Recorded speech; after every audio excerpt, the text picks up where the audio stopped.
Hi, I'm Don, and this is The Hobbyist Geek.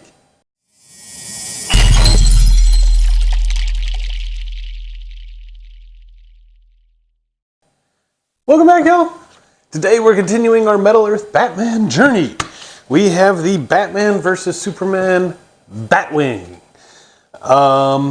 Again, BvS, not my favorite iteration of the character, and the same applies to the vehicles. But it looks cool enough. How about we take a look at this packaging and let's see what comes inside. Okay, so here is the packaging for the Batman vs. Superman Batwing. And you can see the model here. I've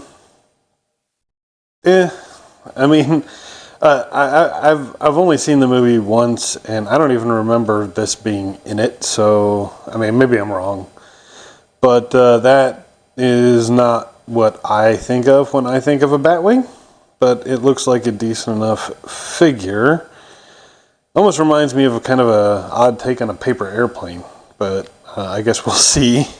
That right there, that looks like concept art. That doesn't even look like something from the movie. That looks like concept art. I wonder if this never even made it in. Maybe that's why I don't remember it being in the movie. And then we've got a picture of the model. It does look like it has a base down here. It's hard to tell. It didn't on the front. But it does look like it's got one down there. That's good. It's supposed to be flying. Oddly, however, there is no indication anywhere on here as to what the difficulty of this piece might be. So that's kind of a step back on the packaging here. Does not say how many sheets of metal, does not say the difficulty, does not say how many pieces. So that's odd, especially considering the other pieces in this line actually did have that information. So I'm not sure why this one is different. But let's go ahead and get this open and see what we've got. And here is what we get with the model. We've got 2 sheets of metal. Man, look at the size of this. That's pretty hefty there for the price point. But I don't know how many folds are going to come in here and whether or not it's going to crunch up on me. I guess we'll find out, won't we? But that's pretty large. That is pretty large. A lot of these pieces seem fairly large. It looks like over here are the smallest pieces, at least the ones that I can see. Well, okay, we got some small ones right here.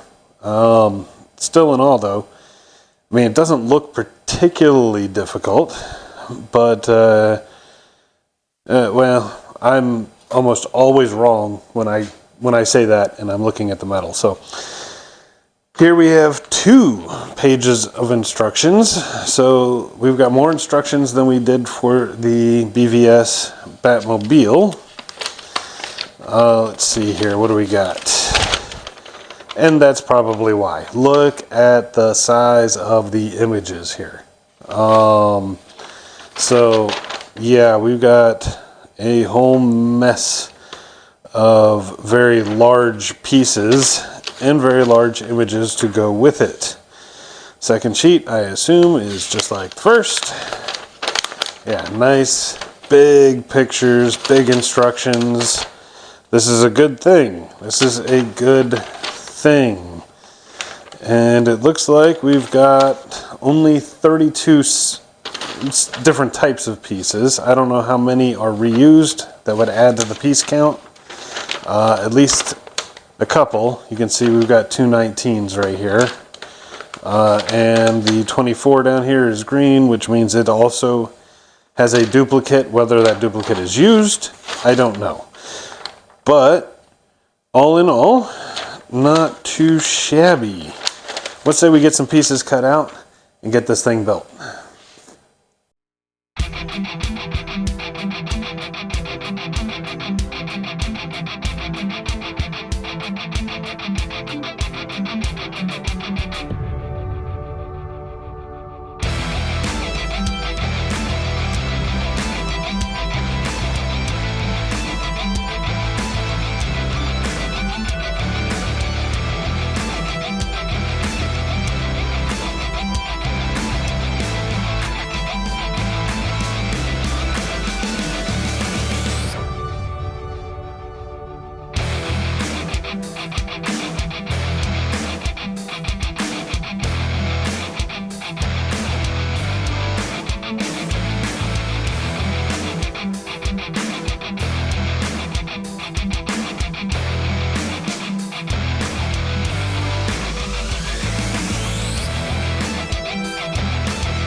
And here it is, the Batman versus Superman Batwing, fully assembled, and looks pretty good actually. Much to my surprise, I really like this model.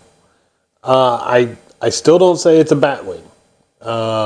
It's, I don't know, just, it's my opinion. I don't think it's a Batwing. But as a spaceship, science fiction ship, whatever you want to call it, it's actually pretty nice. And as a Metal Earth model, it's actually really good. This was a really fun build. Not too much in the way of overcomplication. Things went together the way they're supposed to. The end result is pretty spectacular. I like it. I do like it. There's one little problem, which I will show you, and it's totally my fault. But let's go ahead and bring this in. We'll get right to it. So, of course, we have this profile. I'm not sure what that's supposed to be. Maybe that's supposed to be a bat. Maybe that's what that's supposed to be in that profile. We do have, it's incredibly thin and it feels kind of delicate here because there's so much weight in the cockpit area and the body of the piece. So I wouldn't hold it here too much because it does feel a little flimsy. We've got these intakes, this beautiful cockpit actually, which went together very, very well. It's even got this nice little inset detail here. I don't know, some sort of vent, fan. I have no idea what that's supposed to be, but it's a cool little inset detail, along with the Batwing things that kind of define the Batman versus Superman stuff that's on the, you know, the Batmobile as well. You know, he's got his little wings here. On the underside, just a little bit of laser etching, no real detail to speak of. It does have this stand, which operates pretty good. Keeps it actually pretty level. I would have preferred if it was angled up a little more, but level is good. I can deal with level. On the back side, you know, we've got the engines here. They kind of poke out. We've got like a little thruster here in the middle, and then these two little engine blocks right there. As for the problem, if you take a real close look, let's see if I can get it to focus. Right inside there, there's a tiny little cylinder. And on this side, there is not. And that is my fault, because when I was doing this one, it popped out of the tweezers, flew somewhere, I don't know where, and I'm never going to find it again. I did spend a good deal of time looking for it. It is not going to show up anymore. And there is no spare on this particular piece. So it is missing just that one little piece. Other than that, the thing just went together great, actually. I like the way this fits. It actually has a little bit of a rolled bit to it, which is nice. I like it. The wings themselves, you know, up here, they've got some substance to them. They're not just flat. And the centerpiece itself has that wonderful, I don't know, almost speedboat look to it. So all in all, it's actually a pretty nice piece. And when you come together with the real Batwing, you can see it's quite a bit bigger as well. So for a one of those small pack Metal Earth models, this thing has actually got a decent size to it as well. A little bit of heft, even though it's only the two sheets of metal, just like everything else. I don't know, it feels heavier. Maybe because it's all condensed into this little bit here, but it does feel like it's got a little extra heft to it as opposed to this one. Profile wise, you can see I think this is what it's supposed to be. I think this is supposed to be like the bat, and this is supposed to be the bat symbol. So, maybe I'm wrong, but that is my opinion. We do have some of the cars we can bring out for additional scale. So, there you go. And our Batman collection is certainly growing. Anyway, that's about all I got for today. I hope you guys enjoyed the video. If you did, please remember to like, share, and subscribe, and I will see you next time. Have a great day.